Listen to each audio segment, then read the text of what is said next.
economic issues and construction issues. Yes, I did. And was that distinction, that is, they were behind schedule and they were over budget on the economic issues? Yes, that's correct. That is, the inspecting architect, the reports that they submitted, did you always find them to be consistent with the construction that was going on and on time? Yes, for the most part.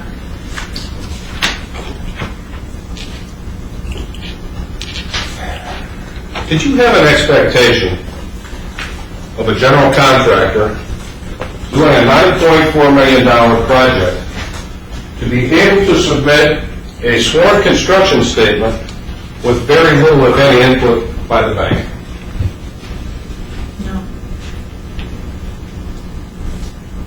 No. Did you expect them to be able to complete the sworn construction statement on their own?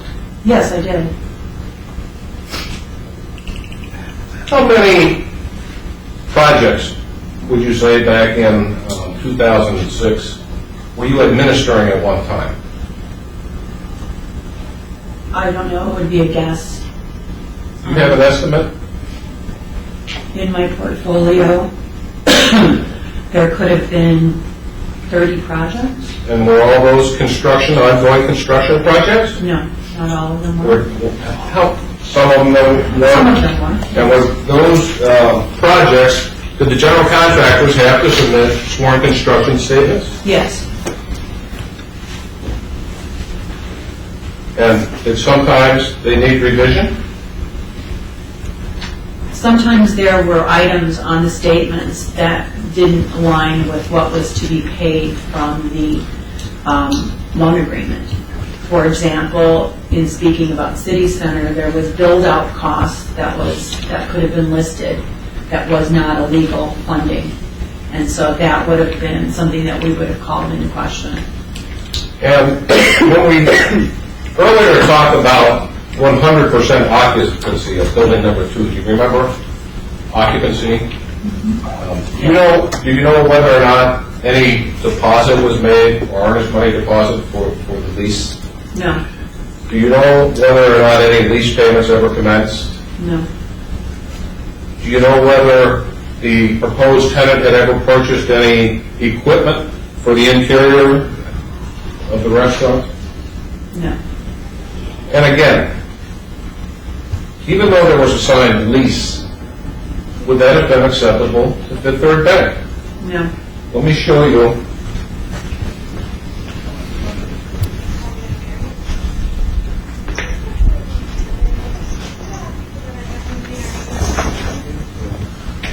We'll refer you back to Article 1.3 of Exhibit 4.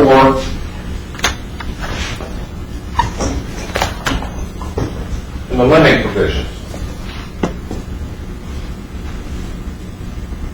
Do you see this line that reads, lender and lender's counsel shall approve as determined by a lender and lender's sole discretion the office leases and the retail leases? And it goes on. Do you see that? I do. Why did the bank need discretion to approve leases? Because we had to make sure that they were arm's length transactions that would actually result in providing an income stream for the property.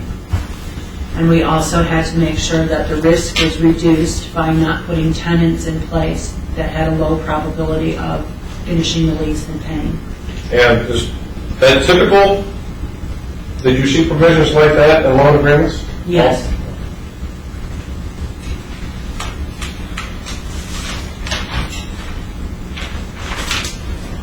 Look at, for comparison purposes, in the red book, exhibits 30 and 31, and I'll try to do this without everyone having trouble.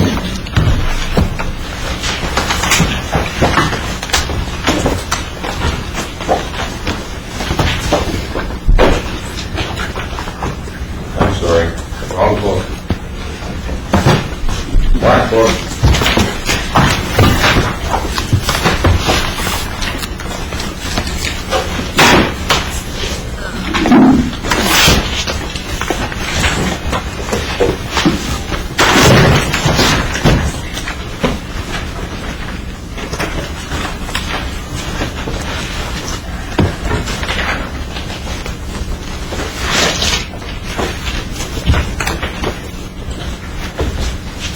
Need help? You got it? Okay. Exhibit 30. You're not aware of that sworn construction statement being prepared by anyone but the city center, are you? No. 31. You're not aware of that construction statement being prepared by anyone except for city center, are you? No. Look at the first line, site work. Rex Construction on Exhibit 30, first page, 06. What's the total contract amount? 549, 564? And then there are changes to the contract, correct? Yes. For $63,768. Yes. That puts us up right around $613,000, correct? Yes. Now, go to the first line of the site work on Exhibit 31. What's the total contract there?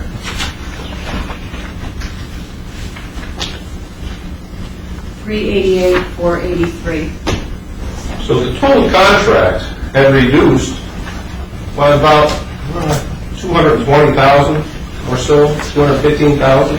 Is that right? That's correct. Did anyone ever explain to you how a contract for that amount could be reduced by roughly $200,000? No, but that was part of the issue with the construction statements, is the lack of consistency. Look at the Exhibit 30, that same line item for Rex Construction. Prior payments, $538,483. Do you see that? Yes. That amount is more than the total contract set out on draw number 6, isn't it? That is Exhibit 31. Yes. Did anyone ever explain to you how the prior amount paid out could then be reduced to the total contract amount for a subsequent draw? No, we never got an explanation.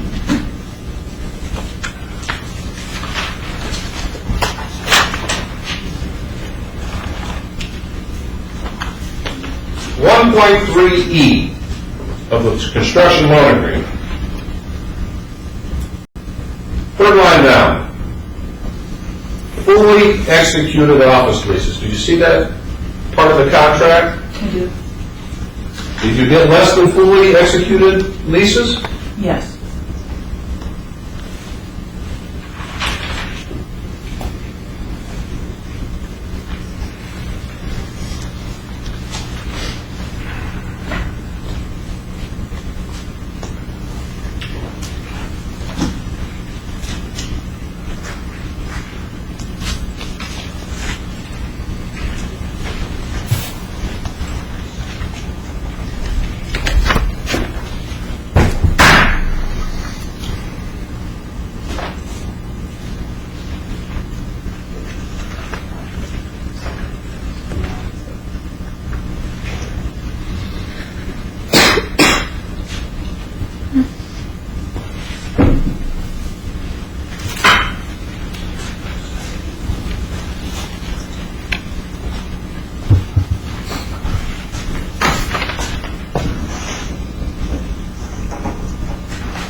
$70?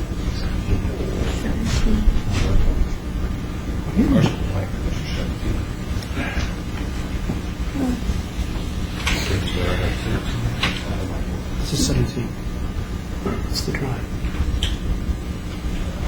First page was 17? This is the exhibit. You want the drive? Here.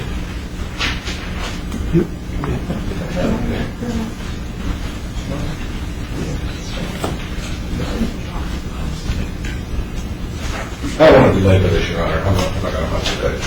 I don't need it. There was much discussion about proposed use of these various buildings. Do you remember all that examination? Yes. Again, did it matter to the bank what the proposed use that the owner wanted to do? Did the bank seek to control that in any respect? No. And Additionally, Why? the use that was approved that didn't need to be the use or wasn't required to be the use that ultimately ended up there, so. Question was merely one of funding, is that right? Yes, it's a funding issue. And what is that particular issue? The loan was approved with certain parameters, and that was to construct a complex of office and retail buildings. When that use changed, it changed not only the costs, office space costs less to build out than residential space. So it changed all of the parameters of the loan with regard to budget. Changing the use would have changed the entire construction statement. And that was something that we could have worked with, but that was not in the loan covenants. It was out of compliance at that point. Now, are there occasions when someone may bring a project to the bank and the bank says, no, we won't fund this project? Are loans turned down sometimes? Absolutely. And are they turned down based upon proposed uses sometimes? Yes. That is, does the bank seek to go to those people and say, no, you can't use it for this purpose? No. That's not the bank's responsibility. It's strictly one of funding, isn't that right? That's correct. Just a point of clarification. When your testimony on cross-examination began at the very, very beginning, I think there was testimony that you started in 2005, but you actually started in 2006, correct? No, I think 2005. But you didn't take over this file? Oh, this file, I started in 2006. Okay. Yes, but I started with the bank in 2005. All right, just so that was cleared up. I have nothing further. Chief Ross? Yes, sir.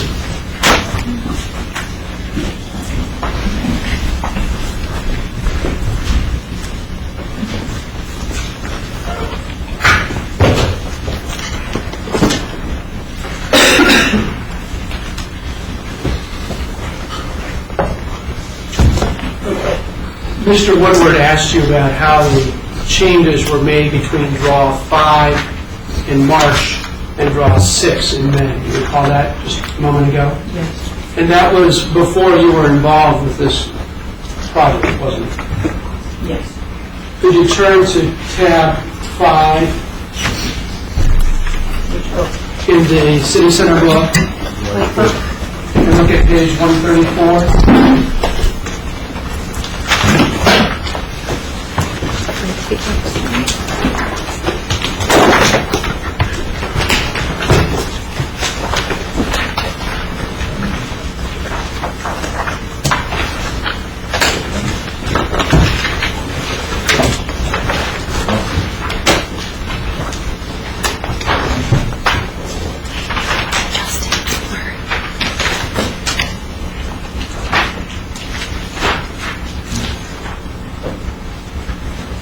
Can you all read that? No? Better? Better?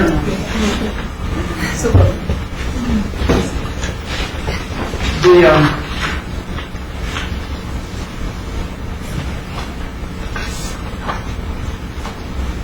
construction loan services told Mary, the City Center, that the loan was out of balance, didn't she? In this email, yes. And then revisions need to be made to the sworn statement.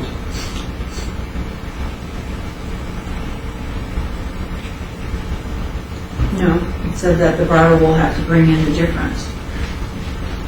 Well, you see the email above, Mary talked to Stephanie apparently and emailed back.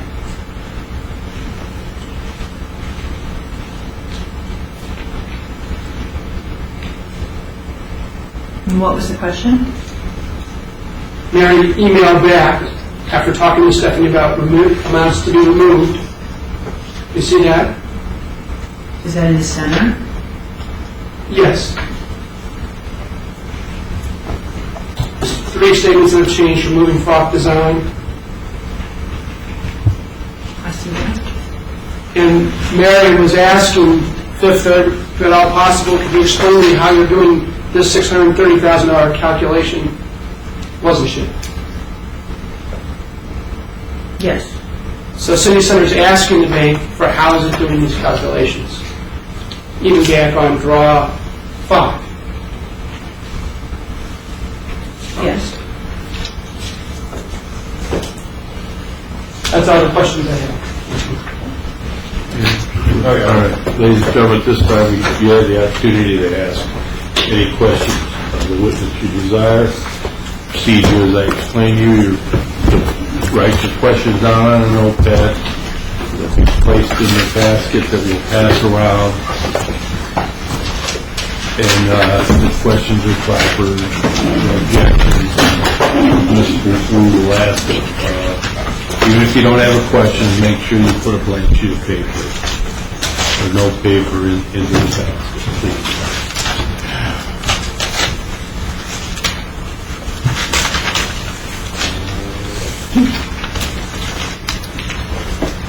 Please write the question down